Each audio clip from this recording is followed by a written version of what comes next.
Well, on the 19th of September 2008, Travis Barker, he is the drummer of my most favourite band in the world, Blink-182. He was in a plane crash. It was actually an aborted takeoff because a tyre blew out.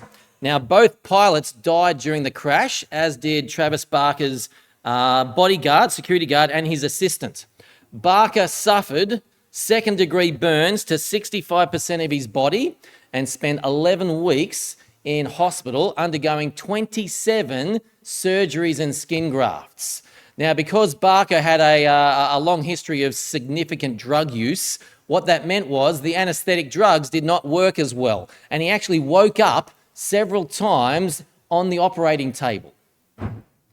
To his admission, he sunk into deep depression and suicidal thoughts. He was ringing his friends, asking them to come and he would give them $1 million if they helped end his life. Now, if you were to tell Barker in October of 2008, when he was in hospital, that in October of 2023, he would be happily married to a Kardashian, of all people, he would be expecting a baby the following month to that new marriage, and he would be in the middle of a worldwide tour, which I'm seeing in February, which is going to make 4 times as much money as his previous highest grossing world tour. I suspect that his time in hospital may have been a little different. Now, the reason I say this is because we humans are hope-based creatures. If we think there is a light at the end of the tunnel, it helps us endure whatever hardships that we're currently experiencing. So this was shown in one of the recent Star Wars TV shows. It's called Andor, and the main character was put in a prison where the prisoners were made to manufacture, like to fabricate these meaningless machines day in, day out.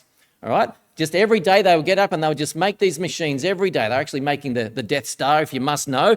But what kept the prisoners in line was there was this little counter in their cell each night that counted down how many days they had left on their sentence. All right, that little hope kept them in check. But as the storyline goes, when one of the prisoners is actually not released on his day 0, he was just moved to another section of the prison, the whole prison rioted. Right? Humans are hope-based creatures. Now, what this means is the passage that was just read for us has the ability to completely transform our lives with hope. So we're coming to the close on our series of Revelation. We've got 1 week to go next week. And look, across this series, what we've been doing is we've been unpacking this vivid imagery and symbolism that the book offers. And we have found some incredible messages. I know some of us have found it hard. I have loved every single chapter that we've looked at of this book so far. But what we need to understand is the book of Revelation was not written for us to just sit around and contemplate the imagery and the symbolism in this book. All right? This book was written to a bunch of people who are about to undergo more pain and more suffering and more death than anyone in this room will ever experience. All right, Emperor Domitian was about to carry out the first widespread persecution of the Christian church. The original recipients were about to be thrown to the lions, impaled on stakes, and set on fire alive to act as torches in Emperor Domitian's palace garden.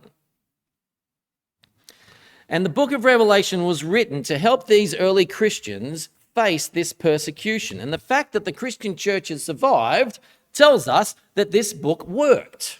In fact, one of the early Christian writers, Tertullian, said that the more Christians were killed, the more the church grew. Now, why is that? It's because when people saw the poise and the peace that Christians showed as they were dying, they thought to themselves, those people have something I don't have. And what that thing is hope. You see, those who believe that when we die, that's it, we just go into the ground, they don't have this hope. But those of us who believe in a judgment day, followed by eternity, can actually be transformed by this passage to handle even the harshest suffering with unbelievable poise and peace. And there are three main things I want us to see about this new heavens and this new earth in our sermon today. So 3 points, as you can see. We're going to look at that heaven is a renewed earth. All right. Second, heaven will be glorious.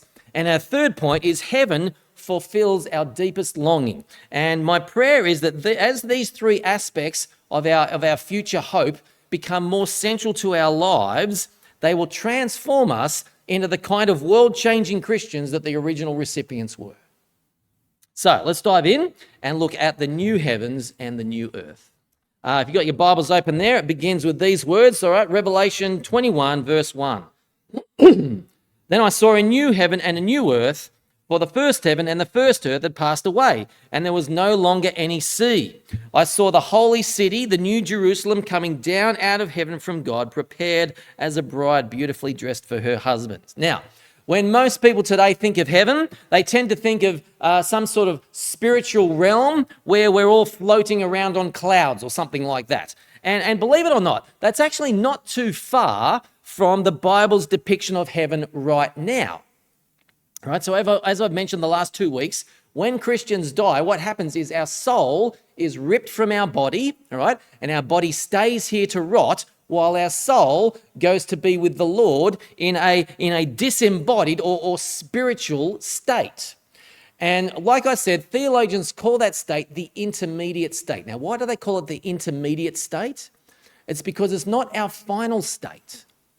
It's the state we have in the middle while we're waiting our final state, all right? But what most people don't realize, and this includes many Christians, is that when Jesus returns, heaven is going to come down to earth. Now, it's not this earth that we're living on at the moment, all right? This earth, it's actually going to be a renewed earth, all right? So Romans 8 says this earth is groaning as in the pains of childbirth. Now, why is that? It's because part of the punishment on Adam and Eve's sin was that God cursed this creation, this world, all right? So this is not the kind of place you want to spend eternity. But in Revelation 21, verse 5, we read, I am making everything new. I'm making everything new, all right? So the world around us and the heavens above us are all going to burn up like newspaper when Jesus returns, and God will create a new heavens and a new earth. And this new earth, we're told, won't have any sea. Verse 1. Now, what does that mean? Well, when it says there was no longer any sea, you need to understand that the sea in ancient times was the place of chaos. And so again, this is symbolism, all right? So I expect there will be oceans in the new earth, all right? But what it's getting at here is that there'll be no more chaos. It's symbolic for the fact that the new earth won't have things like tsunamis and earthquakes and volcanoes and floods and droughts. It won't cause sunburn or hypothermia or gangrene or cancer, all right? This new creation will actually work for humans rather than against us. And that is where you and I are going to spend eternity. All right? On a renewed earth where everything works for our good and for our enjoyment. So heaven is not going to remain a spirit-like state like it is at the moment. Heaven will come down to the new earth. It will be a physical place, and then we will get physical bodies that we can walk around with. All right, so in 2 Corinthians 5, we're told us that Christians will be clothed over with a new body, with a heavenly body. And this body will be fit for eternity, all right? So our new body, no more aches and pains, okay? No more cancer or COVID, no more anxiety or depression, no more wrinkles or baldness. We will be given a perfect body that will never decay or die. For as verse 4 says, the first order of things has passed away. All right? But why do I say that we're going to be clothed over? What's that getting at? Well, the Greek word for clothed in 2 Corinthians 5, it's like putting an outer garment on over an undergarment. Right? So when Jesus returns, we're told that the souls of believers who have died will be reunited with their bodies. All right, now how is that going to happen given that our bodies have turned back to dust? All right, well, if the God can create the universe out of nothing, he can sort out giving our bodies back, okay? And then what will happen is those who are still alive at Jesus' return will be caught up in the clouds. This is 1 Thessalonians 4, if you want to look it up.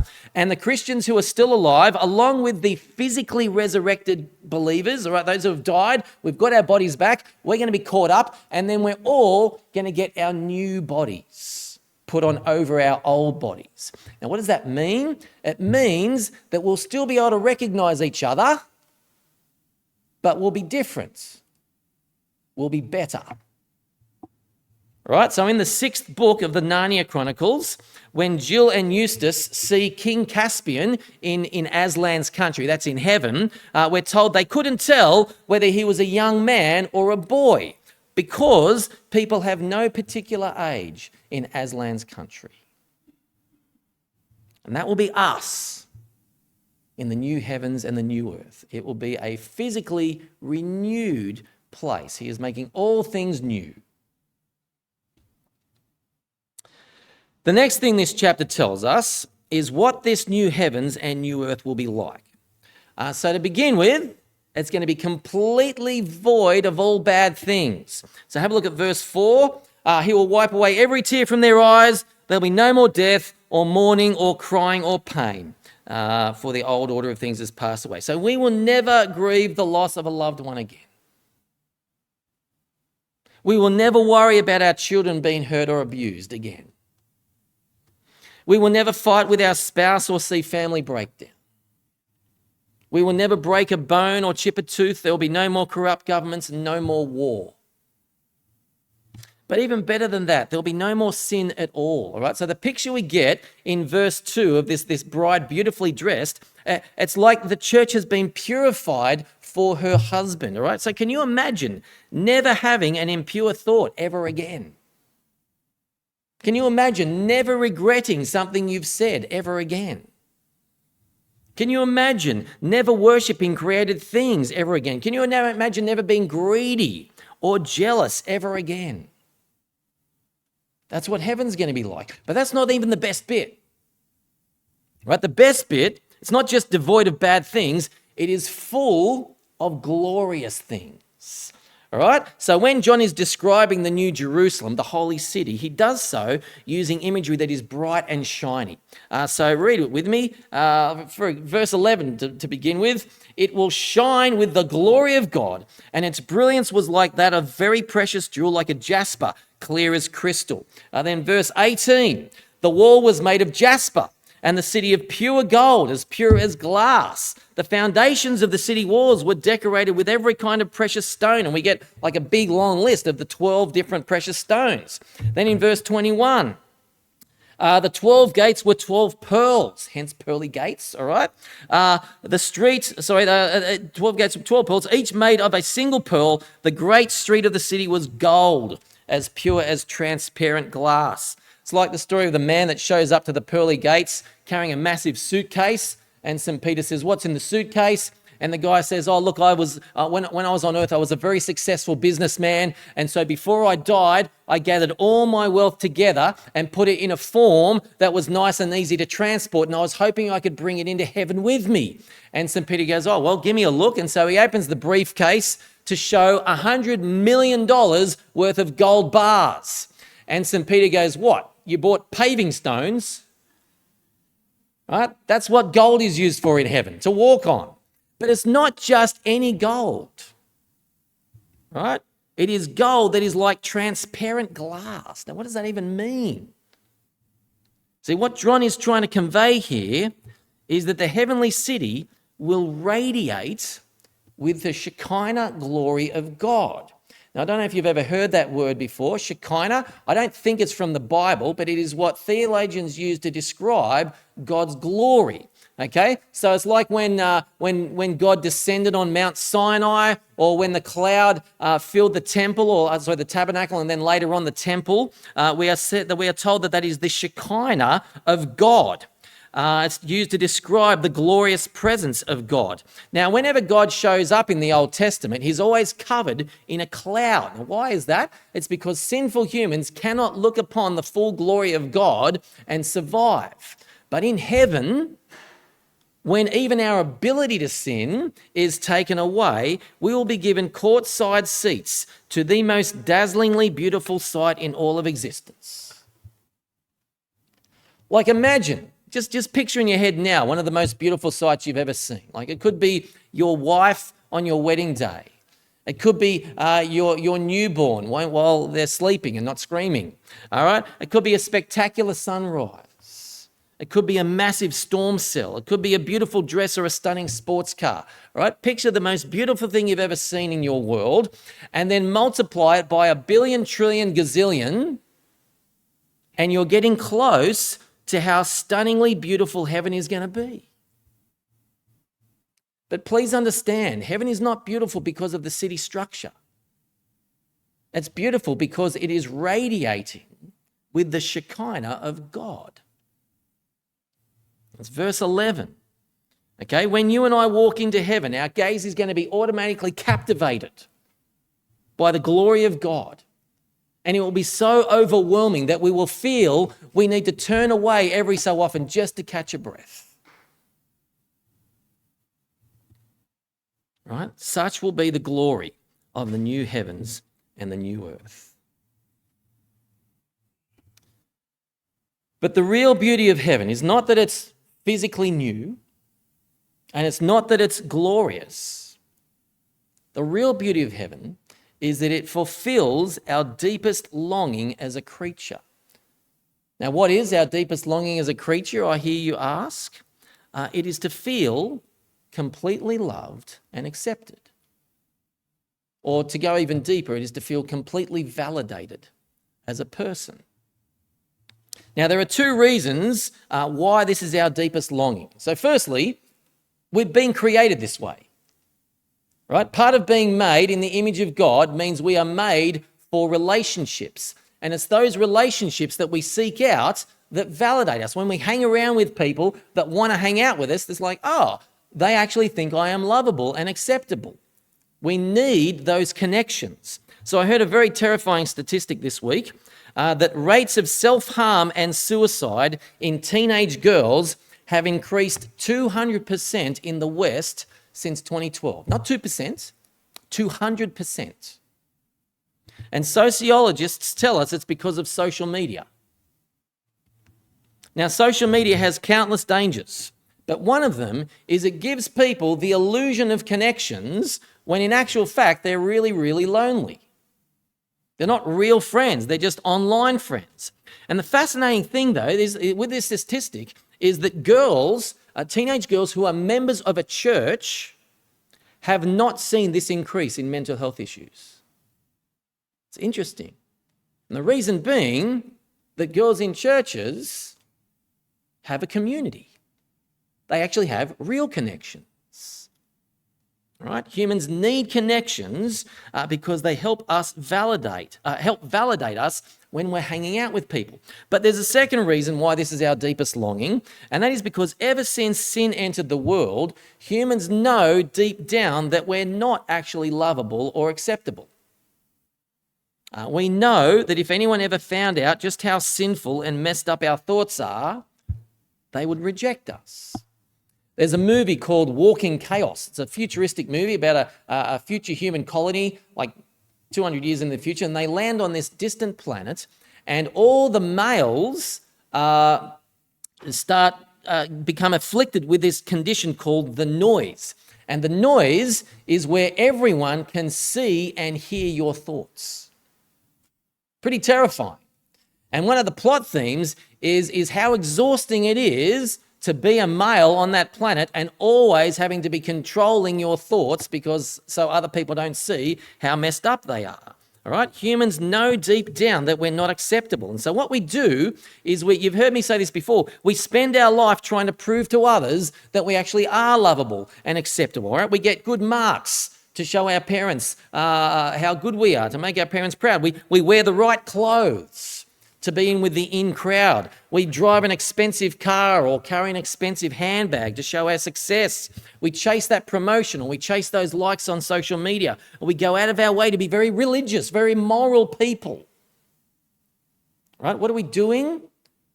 We're trying to show people that we are lovable and acceptable. We're doing it for validation. Do you remember the lady at the well in John chapter 4 that Jesus goes and speaks to? She's the lady that had 5 husbands before her and was currently living with a 6th man.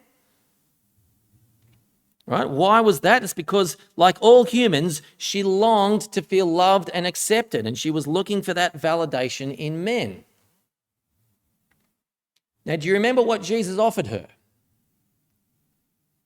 It's living water. Now, that's a metaphor for deep satisfaction of the soul.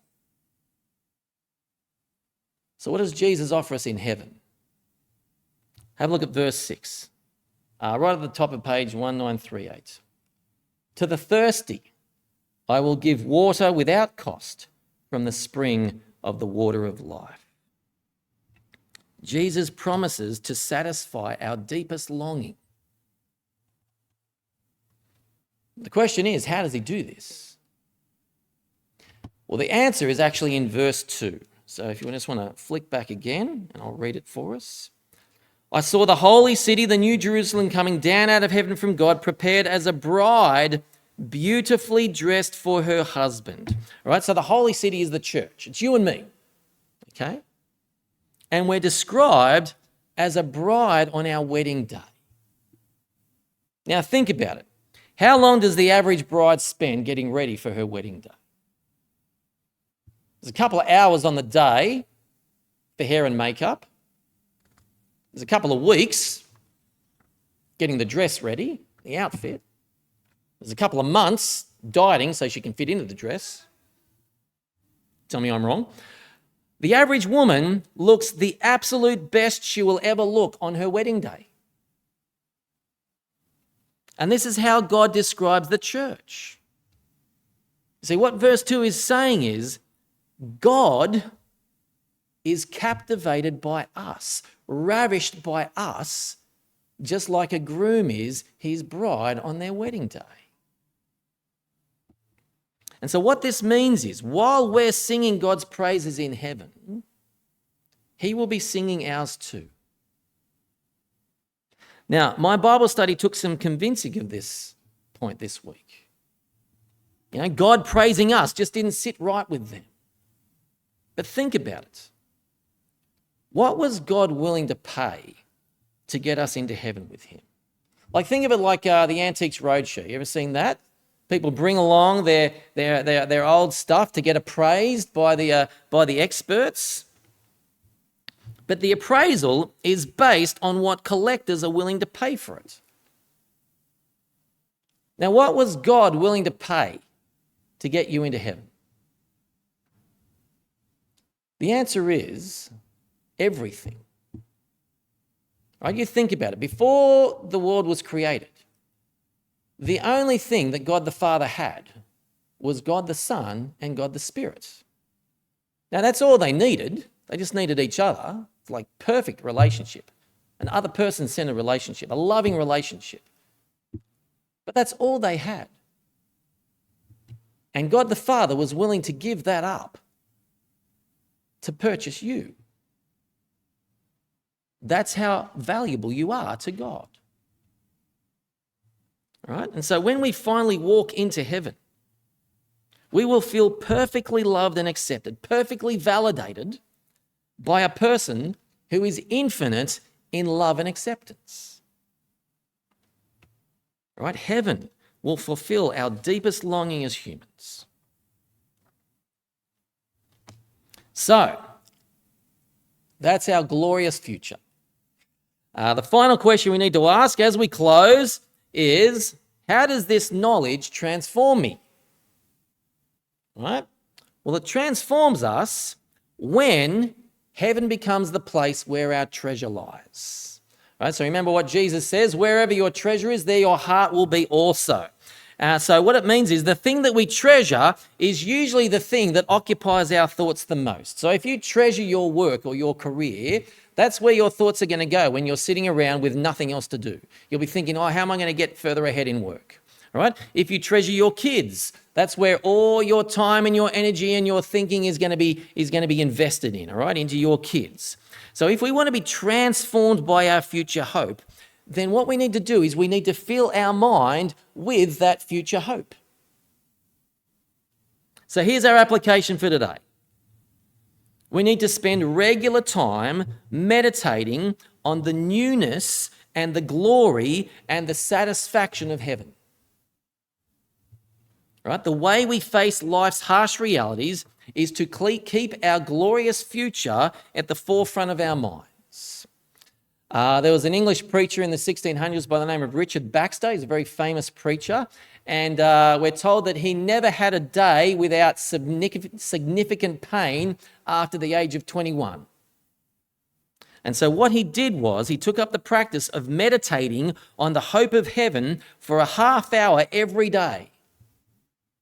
And that helped him get out of bed every day to face whatever hardship he was going to face that day, that physical pain.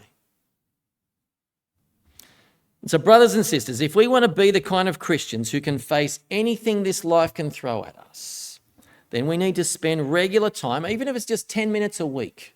Start slow and see how it changes you.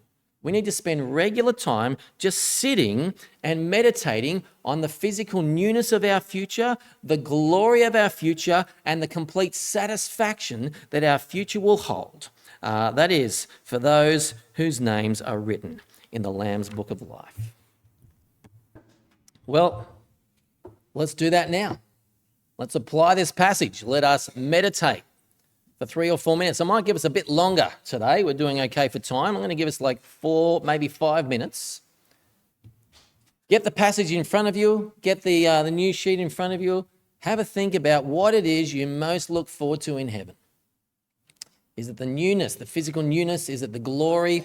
Is it that you're going to have the perfect spouse who will wrap his arms around you and say, you are completely validated in my eyes? Let's spend some time now and then we'll sing.